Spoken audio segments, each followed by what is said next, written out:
Hello friends, welcome to your MCQ Adda. दोस्तों, आज की क्लास में हम 9 अप्रैल की सभी महत्वपूर्ण खबरों को डिस्कस करने वाले हैं। तो इस लेक्चर को बड़े ही ध्यान से देखिएगा।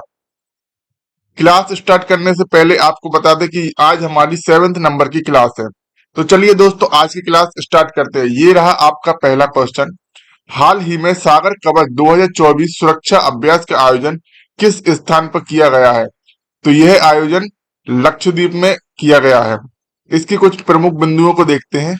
सागर कवच नामक 2 दिवसीय तटीय सुरक्षा अभ्यास 1 अप्रैल से 2 अप्रैल 2024 तक लक्षद्वीप समूह में आयोजित किया गया था। इस अभ्यास में भारतीय नौसेना, भारतीय तटरक्षक बल, समुद्री पुलिस, मत्स्य पालन, सीमा शुल्क और अन्य सुरक्षा एजेंसियों सहित सभी समुद्री सुरक्षा एजेंसियों ने भागीदारी ली थी।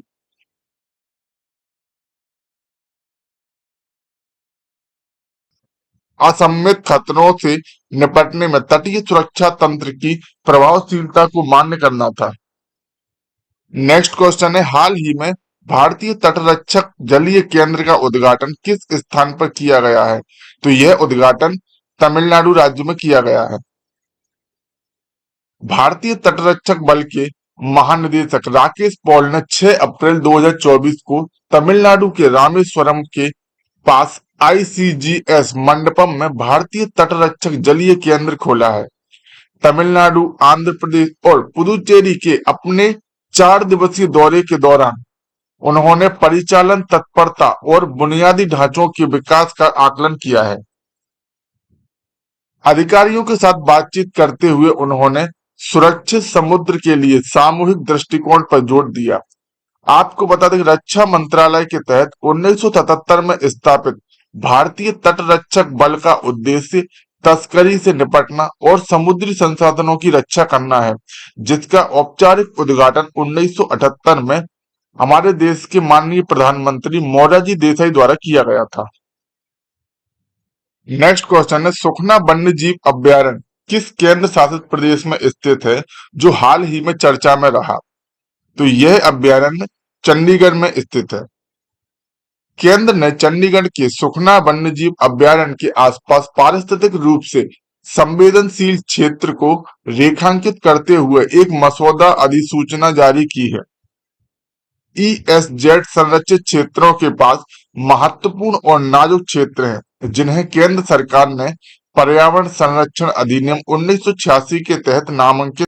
नेक्स्ट क्वेश्चन है, हाल ही में किसे विप्रो का अगला मुख्य कार्यकारी अधिकारी यानी सीईओ नियुक्त किया गया है?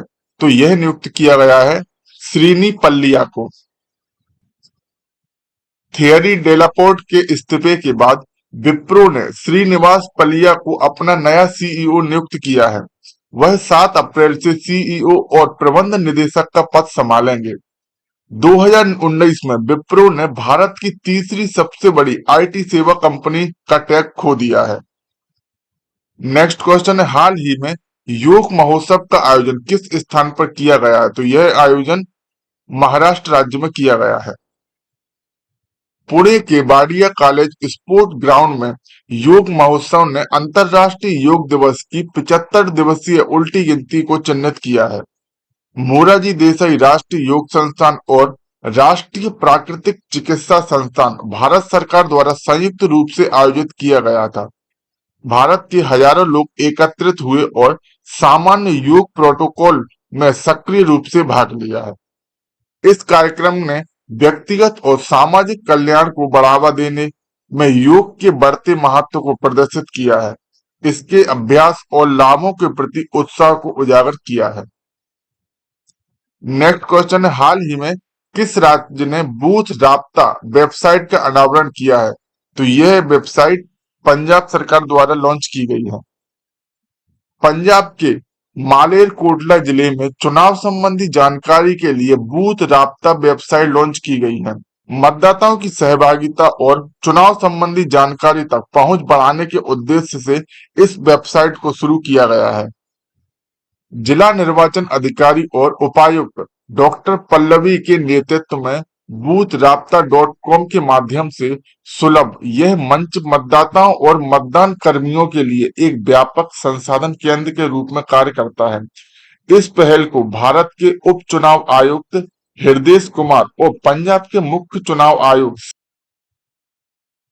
शिवेंद्र सिंह सहित प्रमुख अधिकारियों से प्रशंसा मिली है। नेक्स्ट क्वेश्चन है, हाल ही में ग्राफर गंगू रामसे का निधन हुआ है, वह किससे संबंधित थे? तो यह थे फिल्म निर्माता।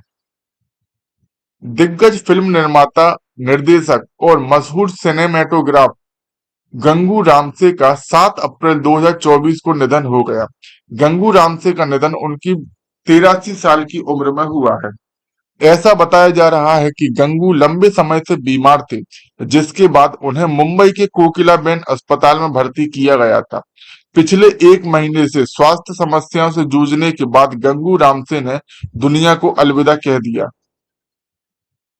आपको बता दें, गंगू रामसे चर्चित रामसे ब्रदर्स में से एक प्रसिद्ध सिनेमेटोग्राफर और फिल्म निर्माता F.U. रामसे के दूसरे नंबर के बेटे थे। अपने पिता की तरह ही गंगू रामसे भी एक बेहतरीन सिनेमेटोग्राफर बने, जिन्होंने सिने जगत पर अपनी गहरी छाप छोड़ी। गंगू रामसे ने रामसे ब्रदर्स के बैनर तले 50 से अधिक फिल्मों में सिनेमेटोग्राफी की है। इन फिल्मों में वीराना, पुराना मंदिर, बंद दरवाजा, 2 गज जमीन के नीचे जैसी कई हॉरर फिल्में शामिल हैं। नेक्स्ट क्वेश्चन है, हाल ही में पीटर पेलेग्रिनी ने किस देश के राष्ट्रपति चुनाव में जीत प्राप्त की है? तो इसका आंसर रहने वाला है स्लोवाकिया। स्लोवाकिया की राष्ट्रवादी वामपंथी सरकार द्वारा समर्थित पीटर पेलेग्रिनी ने उदारवादी इवान कोरको को हराकर राष्ट्रपति चुनाव जीत लिया है। 53.85% वोट के साथ पेलेग्रिनी ने स्लोवाकिया के शांति रुख को बनाए रखने की प्रतिज्ञा ली। वह 1993 में आजादी के बाद जुजाना कापुतोवा के बाद छठे राष्ट्रपति बने हैं। राष्ट्रपति के रूप में पेलेग्रिनी प्रधानमंत्री की नियुक्ति करेंगे, सरकार को शपथ दिलाएंगे और न्यायिक नियुक्तियों को प्रभावित करेंगे। उनकी जीत राज्य के हस्तक्षेपवाद की ओर बदलाव का प्रतीक है। नेक्स्ट क्वेश्चन है, हाल ही में परिवर्तन चिंतन नामक पहला त्रिपक्षीय सेवा योजना सम्मेलन कहाँ आयोजित किया गया था? तो यह आयोजन दिल्ली में किया गया है। केंद्रीय रक्षा मंत्रालय द्वारा 8 अप्रैल 2024 को नई दिल्ली में उद्घाटन परिवर्तन चिंतन त्रिसेवा सशस्त्र बल योजना सम्मेलन आयोजन किया गया। सैन्य मामलों के विभाग के साथ साथ सेना, नौसेना और वायुसेना के प्रमुखों के नेतृत्व में सम्मेलन का उद्देश्य एक एकीकृत थिएटर कमांड स्थापित करना था। Chief of defence staff general Anil Chauhan की अध्यक्षता में इसने नवीन सुधारों और पहलों के माध्यम से भविष्य के संघर्षों के लिए संयुक्तता, एकीकरण और तत्परता को बढ़ावा देने की मांग की है।